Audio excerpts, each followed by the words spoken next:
بسم الله الرحمن الرحيم الحمد لله رب العالمين والصلاة والسلام على رسول الله صلى الله عليه وسلم intaas kadib waxaan jeclaystay in aan maanta idinla wadaago macluumaad ku saabsan talaalka cudurka coronaviruska taasoo su'aal ay soo weydiiyeen dhalinyaro ku nool magaalada Muqdisho oo i weydiiyay inaan macluumaad dheeriya iyo waxaan ka fahmi karo inaan uga sheego saas daraadeed waxaan jeclaystay in aan clipkan yar usoo duubo dhammaan ummadda Soomaaliyeed si guud iyo dadkii sida gaarka ah su'aalaha i soo weydiiyay oo jawaabahooda aan isku dayi doono inaan ka jawaabo marka ugu horeyso talaalka cudurkan loo helay waa dhowr nooc oo waxaa la soo saaray talaalo kala duwan waxaana soo saaray shirkado kala duwan saas daraadeed waxaan isku dayi doonaa inaan si guud uga hadlo talaalada ilaa hadda ugu caansan yaala ama la isticmaalo iyo waxyaabaha ku xeeran talaaladaas ugu horeyn waxaa jira 3 talaal oo si gaar ah aad isticmaalkooda u badan yahay marka waxaan isku soo dayi doonaa waqtiga oo kooban daraadeed inaan 3 talaal si gaar ah u dul istaago waxaa jira talaal loo yaqaan Pfizer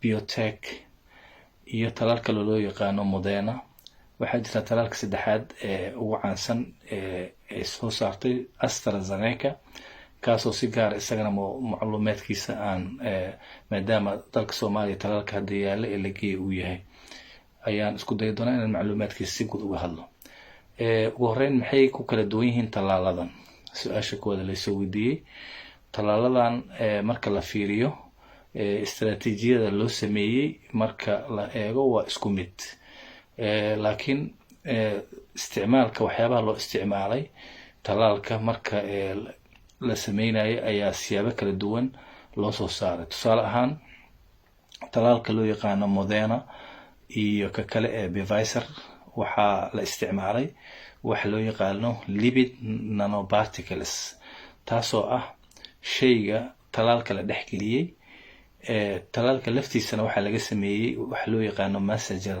RNA marka messenger RNA-ga iyo lipid particles kaas oo dusha sare ka haysta ayaa marka waxa lagu talaalayaa qofka marka jirka uu talaalka galo waxa uu sameeyaa in qaybta loo yaqaan cellskeena loo yaqaan cytosolka ayuu tagayaa cytosolka marka uu tagana waxa ku yaala machine khaas ah oo loo yaqaan ribosome kaasoo ka soo saaraya protein loo yaqaan spike protein oo ah protein ka tirsan viruskan loo yaqaan coronaviruska sababta loo isticmaalayo proteinkaas waxay tahay waa ta koowaade proteinka laftiisu ma sameynayo koobiyo fara badan waxa kaliya ay tahay in halkaas protein ee messenger RNA-ga talaalka lagu talaalay in la soo saarayo ujeedada loo soo saarayna waxay tahay jirka ayaa waxa la rabaa in la baro difaaciisa inuu kaco oo marka iska difaaco waxaan foreignerka ama exogenous waxa loo yaqaan oo dibadda uga yimid marka jirka wuxuu bini'aadamka marka wuxuu soo saarayaa waxa loo yaqaan antibodies oo ah wax ka horjeeda waxa dibadda ka yimid oo loo yaqaan antigen marka antibodieskaas ayaa ujeedadu ay tahay horta talaalka in la soo saaro antibodies oo ah in jirka uu iska difaaco coronaviruska hadii uu soo haleelo viruska dhameystiran qofka markuu soo galo waxa dhacaysa in uu virusku sameynayo koobiyo fara badan taasoo marka dambe keenaysa qofka dhibaatooyinka soo gaarayo ilaa iyo uu qofka u dhiman karo laakiin proteinkan marka jirkaaga uu soo saaro waa la burburinayaa waxa jira maadooyin loo yaqaan proteases kuwaasoo burburinaya proteinka marka ay burburiyaan waxa lagu muujinayaa selka bini'aadamka dushiisa kadibna waxa bilaabanaya in difaaca jirkeena oo u qaybsamo 2 qaybood oo ah qayb loo yaqaan innate oo ah qayb marka qofka uu la dhashay iyo qayb acquired loo yaqaano oo ah marka waxa ay soo ataagaan mashay cusub ama hergab cusub ama virus cusub oo soo ataago wax uu horumariyo kaasoo ilaa 10 cisho isku diyaariya kadibna la dagaalama. marka ujeedada ugu muhiimsan ee loo sameeyey daawadani ama loo sameeyey tallaalada, ujeedada ugu muhiimsan waa taas. marka labada shirkadood marka aan kasoo hadlay iyo sida ay u isticmaaleen habkaas ayay mareen. laakiin shirkada loo yaqaano AstraZeneca marka la fiiriyo dhamaadka ama maxsuulka ugu dambeeya ee soo baxaya waa lafteeda waa isla proteinkaas loo yaqaano spike proteinka. laakiin habka ay martay ama ay u samaysay ama synthesiska u samaysay ayaa ka duwan. waxay sameeyeen iyaga waxay soo qaateen kasoo qaateen laba shay. waxay soo qaateen DNA-daasoo marka ugu dambeysa iyada loogu talagalay in loo bedelo waxa loo yaqaano proteinkaas loo bedelo. laakiin DNA-da ayaa waxay dhexgeliyeen waxa loo yaqaano adenovirus. adenoviruska oo ah virus bini aadanka hergebka keena, oo hergebyada badan ee nagu dhaca badanaa waxaa keena adenovirus. adenovirusku marka waa uu yaqaanaa jirka bini aadanka sida loo galo. saas daraadeed ayay waxay uga faa'iidaysteen inay adenoviruskii u isticmaalaan si jirkii u dhexgeliyaan. laakiin haddii ay isticmaali lahaayeen adenoviruska ee laga soo qaado bini aadanka, waxaa dhici lahayd bini aadanka waxaa soo maray hergebyo fara badan. jirkiisa wuxuu sameeyey iska difaacid. marka uu adenoviruska soo gala bini aadanka laga sameeyey, wuxuu markiiba karaa inuu iska burburiyo oo uu ka takhaluso. saas daraadeed waxay qaateen fikrad kale oo ah xayawaanka ugu dhow bini aadanka oo ah chimpanzee-ga loo yaqaano, ayay waxay kasoo qaadeen adenovirus chimpanzee ah, kaasoo markaas ay ka saareen qaybta viruska oo dhamaystiran. hadduu ahaan lahaa waxaa dhici lahayd inuu viruska iskoobiyeeyo. marka waxay sameeyeen waxay ka dhigeen wax loo yaqaano replication deficient, taasoo macnaheeda ay tahay in viruskii laga saaray qaybtii uu isku koobiyeyn kari lahaa. marka waxaa laga soo qaatay adenoviruskii aa lasoo qaatay, kadib waxaa la dhexgeliyey proteinkaasoo la doonayo in loo bedelo spike proteinka. marka ayaa kadib saa qofka loogu talaalaya. marka lagu talaala kadib wuxuu tegayaa talaalkii qaybta loo yaqaano cytosolka sidii kuwii hore. laakiin isla markiiba isaga cytosolka maadaama uu DNA yahay wuxuu loo gudbinayaa process uu maraya. kadib wuxuu tegayaa qaybta loo yaqaano nucleuska. waxaa ku jira DNA-deena, laakiin sida ay saynis yahanada AstraZeneca iyo jaamacadda Oxford caddeeyeen, xiriir lama yeelanayo DNA-deena. laakiin waxaa lagu sameynaya wax loo yaqaano transcription, oo waxaa laga dhigayaa mRNA. kadib sidii talaaladii hore ayaa kadib loo soo gudbinayaa qaybta dhexe ee cytosolka. kadibna waxaa laga dhigayaa proteinkii loo yaqaano spike proteinka, kaasoo marka dambe jirkeena uu sameynayo iska difaacid, kadibna uu sidaas ku baranayo. marka kala duwanaanshaha marka la fiiriyo waa marka bilowga keliya ayaa DNA iyo RNA iyo messenger RNA ay kala qaateen shirkadahaas. laakiin dhamaystirkiisa xagga dhamaadka waa isaga mid, oo waxay soo wada saarayaan spike proteinkaas loo yaqaano. proteinkaasoo ah proteinka viruska marka jirkeena uu gelayo uu ku qabsado oo uu ku furto qayb kale oo loo yaqaano ACE2 ama receptor protein kale oo loo yaqaano ACE2. marka faa'iidada waxay tahay in proteinkaas spike proteinka marka uu jirka soo galayaba haddii la fahmay oo marka isla markiiba jirka uu diyaariyay waxyaaba uu ku burburin karo. istaraatiijiyada ugu muhiimsan waa taas. kala duwanaanshaha labaad ay leeyihiin labada shirkadood ee ugu caansan ee kale Pfizer iyo Moderna ah iyo oo meel ah iyo ta kale ee loo yaqaano AstraZeneca waxay tahay oo kale. muhiimada kale waxay tahay in xagga temperatureka AstraZeneca soo saartay temperaturekeeda loo baahan yahay inuu yahay 2 degree centigrade ilaa iyo 8 degree centigrade, taasoo ah temperature firintijeerada caadiga ah lagu kaydin karo kadibna la isticmaali karo. laakiin kambaniga loo yaqaan Pfizerka waxaa loo baahan yahay ilaa 70 minus 70 degree centigrade, taasoo ay aada u adag tahay in meelo khaasa oo lagu hayo mooyaane inaan meel walba la geyn karin. saas oo kale company kale loo yaqaano Moderna waxaa iyadana temperaturekeeda uu yahay minus 20 degree centigrade. marka temperatureka xaggiisa loo fiiriyo waxaa faa'iido badan leh oo la qaadi karaa oo meel walba la gaarsiin karaa talaalka loo yaqaano AstraZeneca.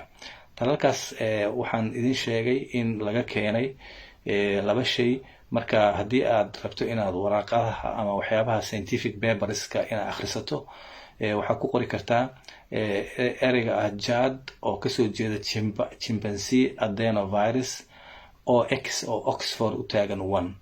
marka intaa ku qorto waxaa kusoo baxaya macluumaadka aad u baahan tahay inaad ka ogaato talaalkaas AstraZeneca. waxaa kale oo kala duwanaanshaha kale jira waxay tahay xagga qiimaha. talaalada Pfizerka iyo Modernaha waxay ku kacayaan ilaa lacag gaaraysa $20. laakiin AstraZeneca iyaga waxay yiraahdeen inta uu jiro xaaladan pandemic ama cudurkan faafay ee adduunyada oo dhan gaaray waxaan wax faa'iido kama raadinayna talaalka. saas daraadeed qiimaha marka loo fiiriyo wuxuu ku kacayaa isaga $3 oo keliya. tan kale waxaa jirta talaalkan loo yaqaano AstraZeneca. haddii loo soo noqdo waxaa jira waxyaabo la xiriira oo waxyaabo side effect oo lagu sheegay in talaalkan uu leeyahay. saas daraadeed ayaa waxaa jirta in dowladaha qaarkood si ka taxadar leh ay u istaajiyeen isticmaalkiisa. dowladaha qaarna way istaajiyeen kadibna dib ayay u bilaabeen. runtii marka la fiiriyo xagga meediyaha waxaa laga yaabaa in macluumaad ku saabsan side effectiga oo inaad ka aragto, laakiin marka loo kaco xagga scientific paperska ama warqadaha science-ka